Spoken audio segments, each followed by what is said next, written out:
So, the story that I am presenting today is not only written by me, but I have tried it out on many people, and I have received only appreciation. Not only for the effort that went into it, but of course for the content too, I assume.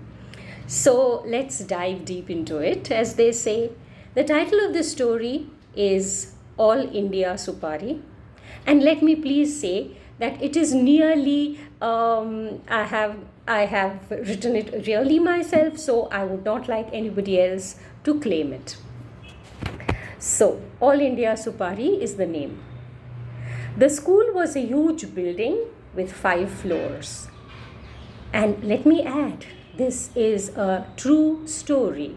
It is really through and through a true story. So that probably adds to the attraction. The school was a huge building with 5 floors. In the lunch break, it was teeming with screaming children, teachers enjoying a well-earned rest, junior staff running around, parents come to see the principal, children with homework to be done in a hurry written on their faces, red-cheeked, sweaty children with mud and scratches on their uniform, hair disheveled, telltale signs of a fist fight, a really bad fist fight on the playground, the usual school scene at lunchtime.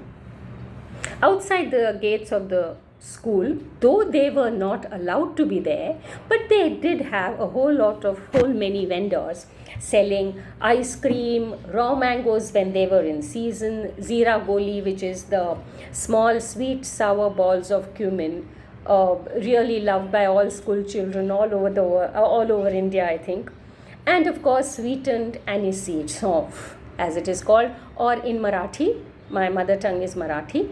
Badi shape, it's called in Marathi. Huh? So I remember standing on a chair and looking out of the window of my 3rd standard classroom, looking onto this scene downstairs with great wonderment. The smallest and the thinnest in class, as well as the youngest, the only way I could look out of the window was standing on a chair. I agree, dangerous, but yes. On Thursdays, however, there was a palpable difference in the scene. Thursdays were the days when the famous Supari wala came to school. The Supari was an old, short, wizened man selling sweet and scented betel nuts or Supari. And he would be visible to me only as a small mop of white hair inundated in a sea of swarming children. I always wondered what was so special about this Supari, and one day I finally decided to try it out. What is it? What is so great about this? The following Thursday, I asked my mother, who is Ai in Marathi, for 10 paise, which was the minimum cost. At lunchtime, I quickly gobbled down my lunch and then sprinted down the 4 floors to the Supari wala. The man was so swamped on all sides by children that he could not even be seen. But the children could be seen on all sides, each one breaking away from the crowd with the prized booty in hand, sweaty and disheveled and victorious in the struggle. I lost most of my enthusiasm looking at the surging mass of children. Small, frail, thin. I quailed at the thought of fighting my way into and through the swarm. I gathered the tattered remnants of my courage and jumped into the fray. My only goal, the Supari wala. I struggled and shoved through the crush, and somewhere in the middle, I found myself jammed into motionlessness among older, stronger, and taller kids. I was completely squashed, and I soon could not breathe. I could not even cry out for help. The Supari wala was so close, but he might as well have been an eternity away. I gave up the struggle and retreated, the 10 paisa clutched in my small, sweaty fist, a defeated warrior. But the Thursday after that found me better prepared. I asked Ai for 50 paise this time. Why? Asked my mother.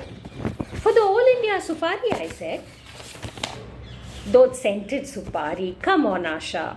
They are often made from rotten, leftover Supari bits, and they are colored with inedible and bad quality colors, and they are dipped in sugar syrup, and they make the teeth go bad. You'll have cavities all over before you know, and you can say Jack Robinson. She berated me and berated me.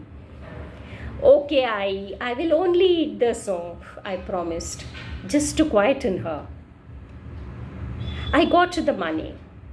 At school, I waited impatiently for lunchtime. The bell rang for the lunch break. I again wolfed down my food, and I looked carefully around the classroom. I spotted Sheila. She was big built, strong, and rather dumb. Lots of brawn, very little brain. Sorry to say, but very little brain. I often even helped her with her homework. She was, as usual, writing down 500 times, I will learn my tables, following a very disastrous maths class before the break. I went up to her and struck a deal. I will write her imposition, and she will go and buy Supari for the both of us. She knew a good deal when she saw one and immediately agreed. I had written just about 70 or 80 times that I would learn my tables when Sheila was back with the Holy Grail. She had come back with just a few hair out of place in her plait and seemed otherwise unaffected by the complete battle that she must have fought. My respect for Sheila grew in leaps and bounds. We delightedly shared our booty, and I gloated at the small pile of Supari in my hand. The colors, the strong scent, it went straight to my head. I put the first mouthful in my mouth, and Sheila had to ask, didn't you have any problems getting the money from your mother? No, I lied. But the conversation with my mother came back strongly to me. I had promised her I wouldn't eat the Supari. Suddenly, the prize seemed to lose all its attraction. The scents wafted away, and the colors paled and lost their allure. I had a mouthful of broken promises, and its taste was bitter. I ran to the toilet and spat the Supari out. When I came back to class, I pushed my share of Supari into Sheila's hands. I sat down at my place, took out the books for the next class, just as the bell rang for the end of the lunch break.